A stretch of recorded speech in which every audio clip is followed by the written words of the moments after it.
Hey, what's going on, everybody? Welcome back to Living Your Best Life. I'm Coach Adamir, and today we're going to be discussing a little bit about the differences between training to gain muscle versus just training for pure strength. And yes, those are two very different things, all right? First, strength is the quality or state of being physically strong, and muscle mass is the amount of muscle in your body. So, strength, how strong you are, size, how big the muscles are, right? It's pretty simple. Um, Now, what muscle building aims to induce is hypertrophy, and hypertrophy is the growth of muscle tissue with the muscle gaining overall size. That's the main purpose of that.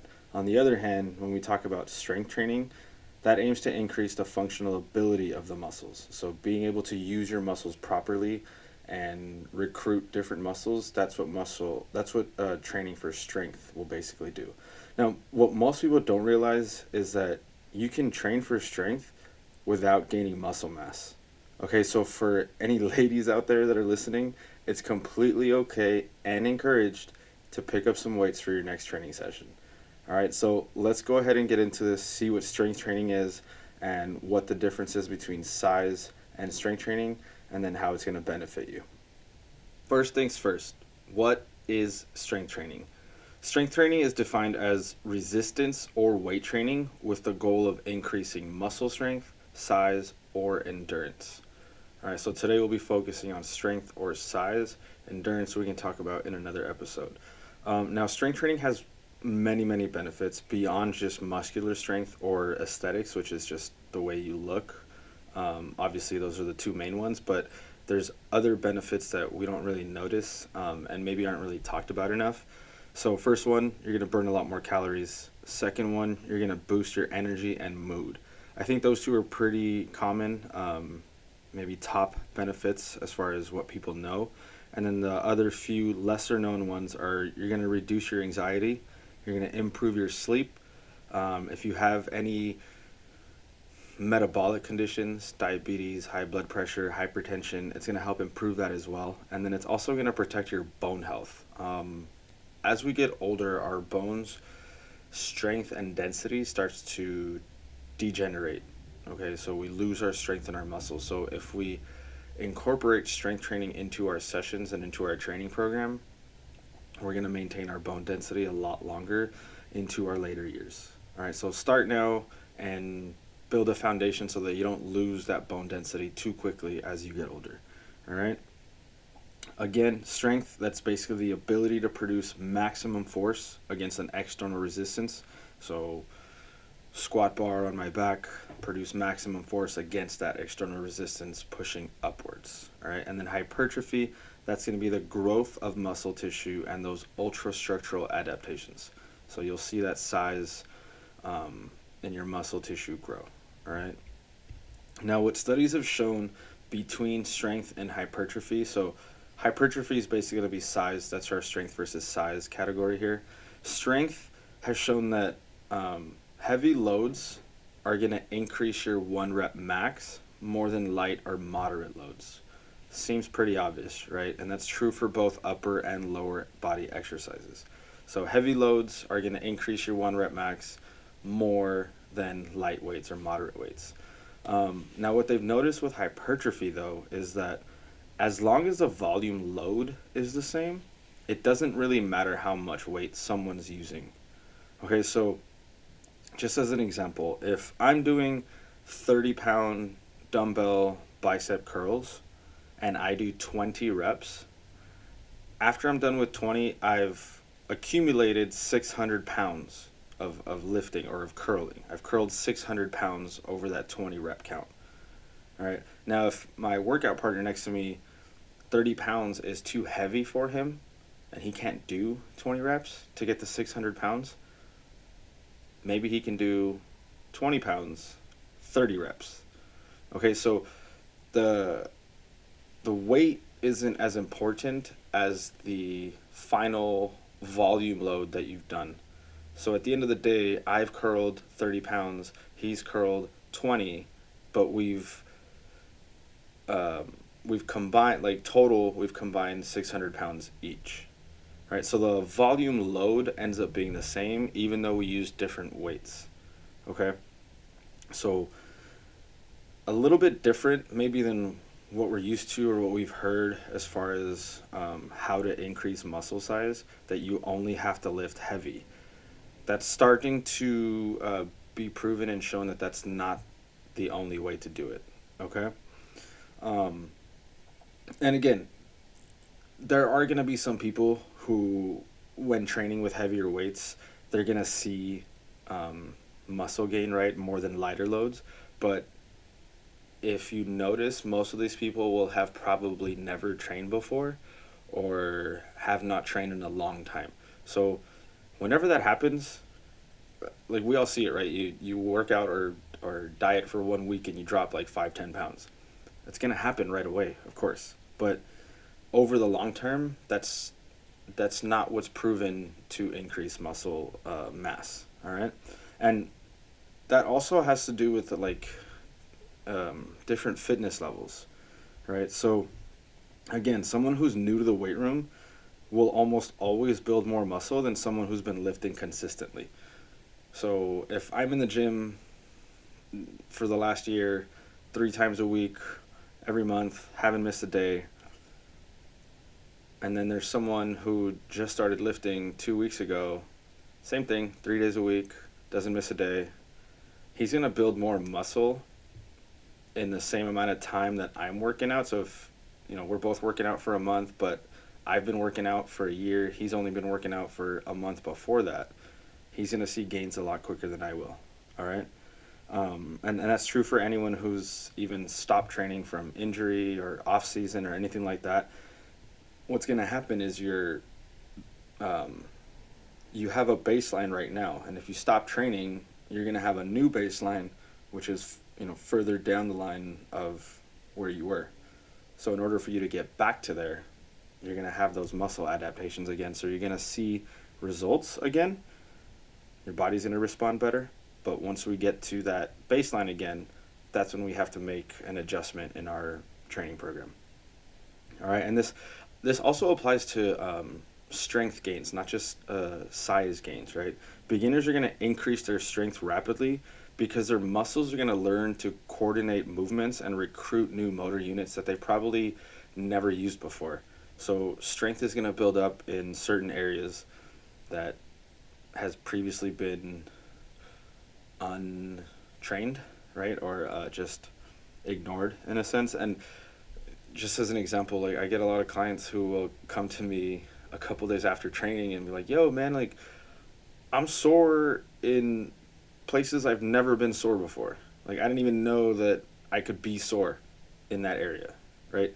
And that's what strength training is. It's recruiting new muscle units that need to be used. We just haven't used them for a very long time. And that has to do with our lifestyles. A lot of us, most of us, sit at an office job. Now we probably sit at home. So a lot of those muscles don't get used. So we have to train them to strengthen them. All right. One thing I'll point out on these studies is that the workout programs, the training programs, were about 8 to 12 weeks long. Right. So you're definitely going to see changes with a new program in 8 to 12 weeks, in those 2 to 3 months. All right. And for someone who's been lifting for a long time, what you're going to want to do is switch up your program every 8 to 12 months, 8 to 12 weeks, right? Because a new program is going to show new strength and new muscle development as well. Okay, so don't let your body stagnate by doing the same program month after month after month. You need to switch it up, right? Because the longer a program goes, the harder the gains are going to become. We've all heard of a plateau, right? We have to throw something new at our body in order to see different and newer adaptations. Okay? So what does this mean for you as the weekend warrior, the performance athlete, the general training client? There's 3 things that this means. 1, training to failure doesn't seem to make a difference. All right? I know we've all seen like pictures or videos of someone with like 100 million pounds on a bar, or they're lifting something really heavy and their face is red, their teeth are gritting, they got veins popping out of their heads, and yeah, I guess veins popping out of their eyes maybe.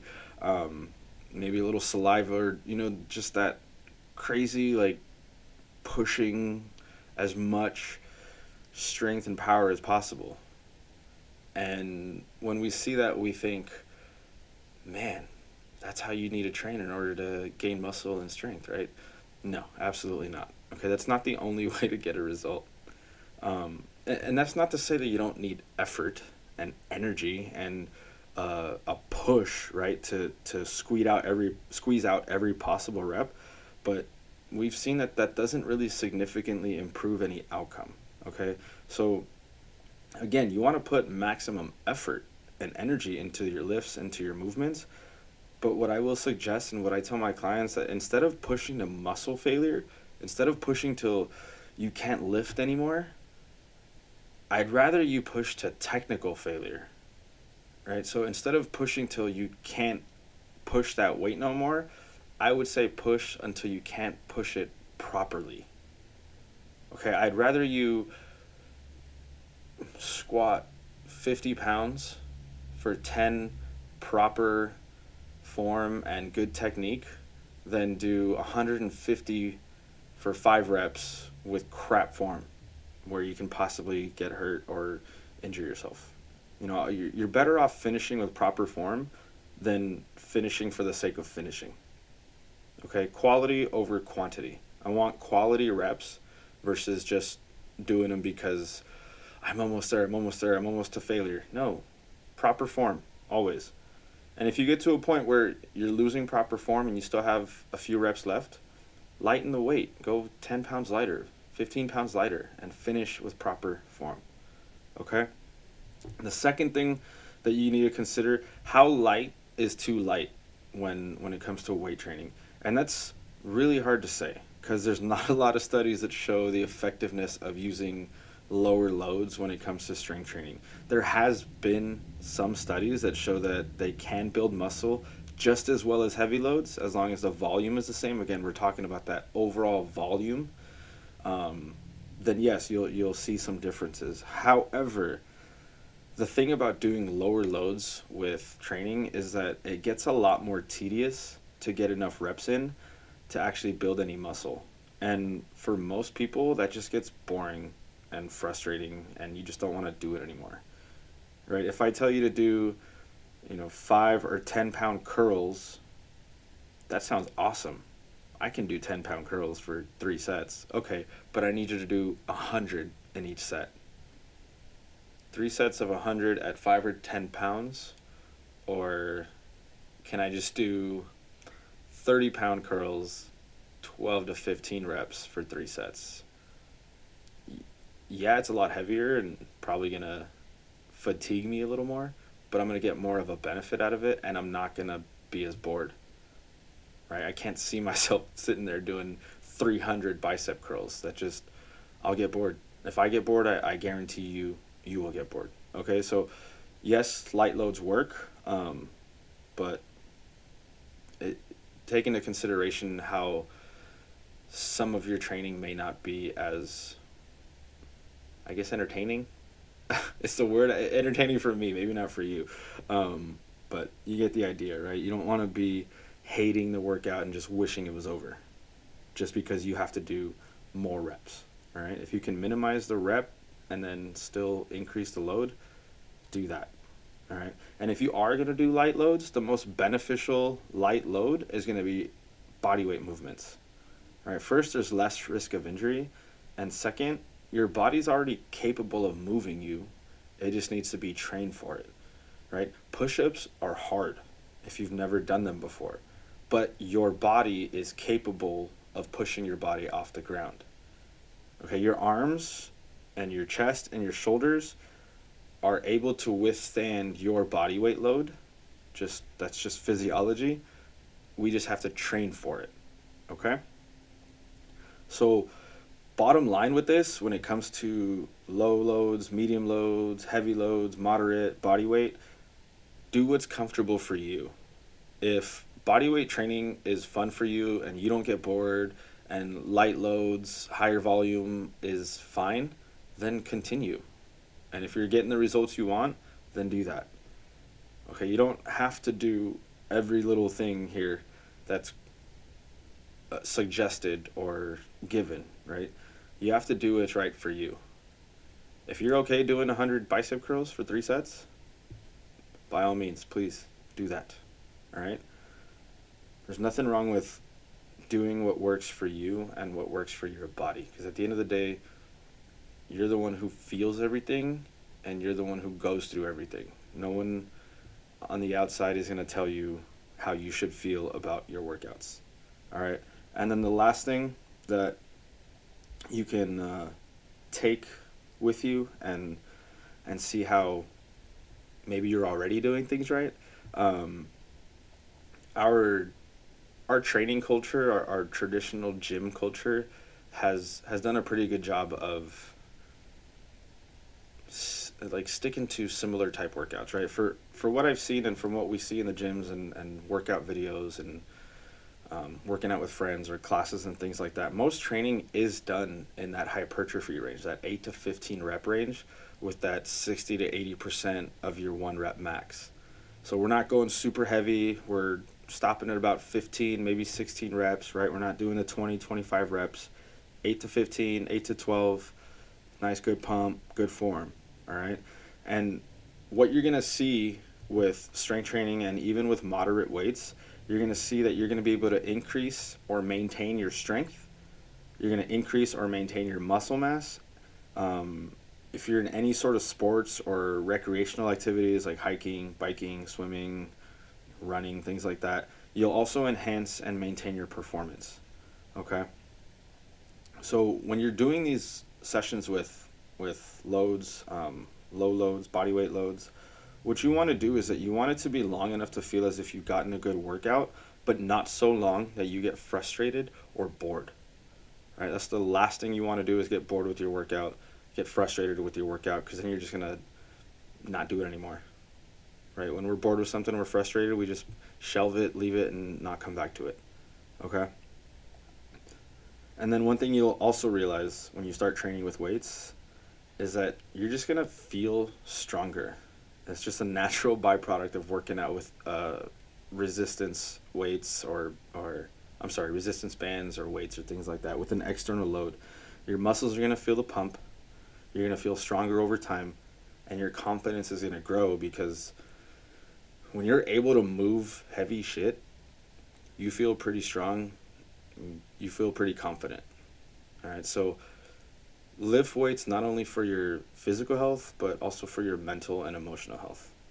Now look, I know that training with weights is probably not going to be everyone's first choice. And I totally get that, and I totally respect it as well.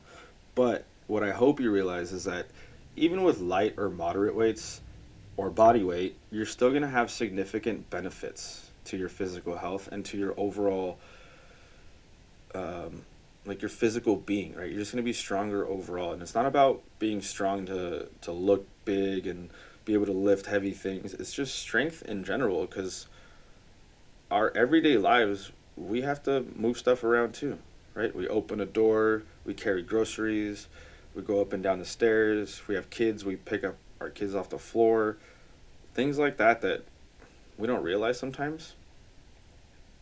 But training not just for aesthetics and just to feel good is beneficial in your general life. All right, because we may not all have goals of increasing muscle or getting stronger or losing weight or changing our body composition, but what we can do is all reap the same benefits in terms of higher energy, more calorie burn, better sleep quality, better mental health.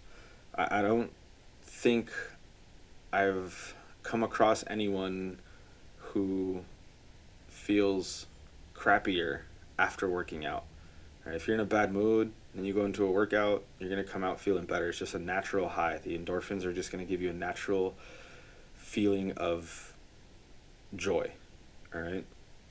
It's going to help reduce your anxiety too. And like I mentioned earlier, if you have some metabolic issues like diabetes, hypertension, high blood pressure, strength training will help you there too. It'll help reduce some of those symptoms, all right, along with proper nutrition.